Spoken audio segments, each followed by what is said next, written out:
નમસ્કાર, માહિતી store YouTube ચેનલમાં આપ સૌનું હાર્દિક સ્વાગત છે। આ વખતે કેટલાક સ્થળે સૂર્યગ્રહણ સૂર્યપણને ઢંકાઈ જશે તો કેટલાક સ્થળોએ થોડો સૂર્ય પણ દેખાશે। સામાન્ય માણસ વર્ષોથી ગ્રહણથી ડરતો આવ્યો છે, પણ ખગોળીય વૈજ્ઞાનિકો આવી ખગોળીય ફેરફારની રાહ જોઈને બેઠા હોય છે। ધોળે દહાડે 5-5 કલાક જેટલો લાંબો અંધારપટ થવાની વાત સાંભળીને પશ્ચિમ દેશોના એક વર્ગમાં ડર છવાઈ ગયો છે।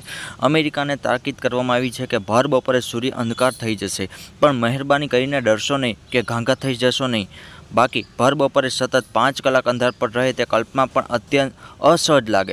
જો ભારતમાં આ પરિસ્થિતિ સર્જાવાની હોત તો લોકો વહેલા પરવારીને ભજન કીર્તન કરવા બેસી ગયા હોત। સૂર્ય અને પૃથ્વી વચ્ચે ચંદ્ર પ્રસાર થશે ત્યારે સૂર્ય શરૂમાં થોડો અને પછી આખો ઢંકાઈ જશે। ત્યાર પછી સૂર્ય ધીરે ધીરે મુક્ત થશે।